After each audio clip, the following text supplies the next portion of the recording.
বিসমিল্লাহির রহমানির রহিম। আসসালামু আলাইকুম এভরিওয়ান। আবারও চলে আসলাম আপনাদের মাঝে নতুন আরও একটি রেসিপি নিয়ে। আজকে আমি আপনাদের তৈরি করে দেখাবো ঘরে থাকা দুইটি উপকরণ দিয়েই রসগোল্লা। ছানা ছাড়াই এভাবে বানিয়ে নিতে পারবেন কেজি কেজি রসগোল্লা। দেখতেই পাচ্ছেন রসগোল্লাটি এখানে কতটা পারফেক্ট এবং সফট হয়েছে। একটা রসগোল্লা আপনাদের সাথে আমি কেটে শেয়ার করছি।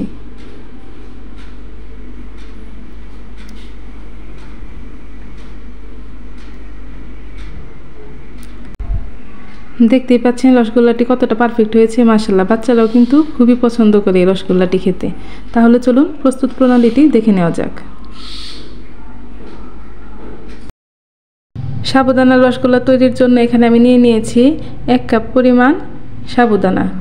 এই সাবুদানাটা এখন আমি ভালোভাবে পানি দিয়ে ধুয়ে নিব। 2-3 বার পানি পাল্টে পাল্টে এই সাবুদানাটা আমি ধুয়ে নিব।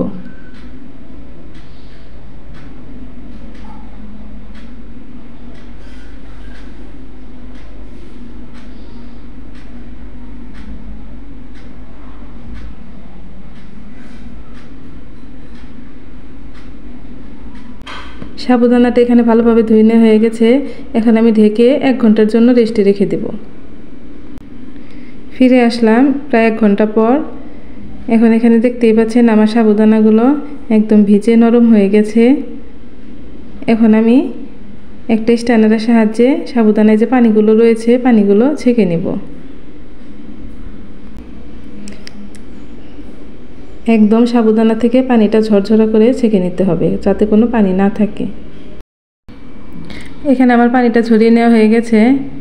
এখন আমি একটা বড় সাইজের বাটি নিয়ে নিচ্ছি। বাটিতে এখন আমি সাবুদানাগুলো ঢেলে নিব। এখন আমি হাতের সাহায্যে সাবুদানাটা খুব ভালোভাবে মেখে নিচ্ছি। একটু ধৈর্য সহকারে মেখে নেবেন।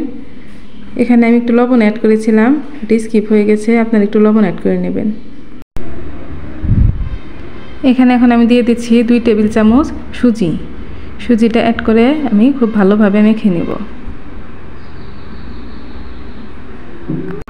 এখন আমি হাতে একটু ঘি ভরিয়ে নিয়েছি।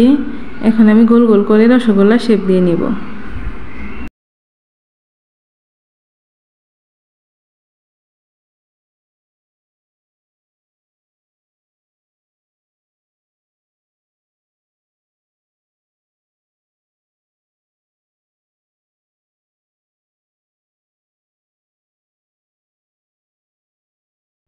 এখানে আমার সবগুলো রসগোল্লা তৈরি করে নেওয়া হয়ে গেছে।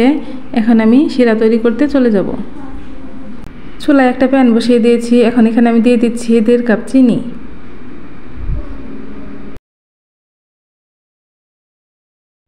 দেড় কাপ চিনির জন্য এখানে আমি অ্যাড করে দিচ্ছি 3 কাপ পানি। এখানে আরও অ্যাড করে দিচ্ছি মুখ ফাটিয়ে নেওয়া 3টা সাদা এলাচ। এখন একটা ঢাকনা দিয়ে ঢেকে শিরাটা বলক উঠিয়ে নিব।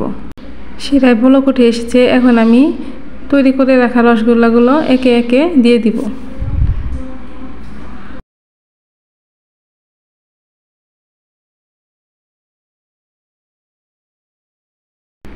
সবগুলো রসগোল্লা দিয়ে শিরায় আমি এখন 20 মিনিট রান্না করে নেব।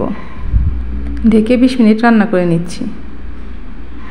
রসগোল্লাগুলো যখন উপরে ভেসে উঠেছে তখন একটু খুন্তি দিয়ে নেড়ে আবার ঢেকে রান্না করে নিচ্ছি। এভাবে 20 মিনিট রান্না করে নেওয়ার পর 10 মিনিট ঢাকা দিয়ে রেখে দেব। এখানে আমার রসগোল্লাটা 20 মিনিট রান্না করে নেওয়া হয়ে গেছে। দেখতেই পাচ্ছেন কালারটা চেঞ্জ হয়ে এসছে। এখন আমি চুলাটা বন্ধ করে দিয়েছি। এখন আমি এই অবস্থায় 10 মিনিট ঢাকা দিয়ে রেখে দেব। রসগোল্লাটা ঠান্ডা হয়ে যাওয়ার পর ফিরে আসছি। তো এখানে আমার সাবুদানা রসগোল্লাটি তৈরি হয়ে গেছে। খুব অল্প উপকরণে ঝটপট আপনারা বাসায় এই রেসিপিটি তৈরি করে নিতে পারেন।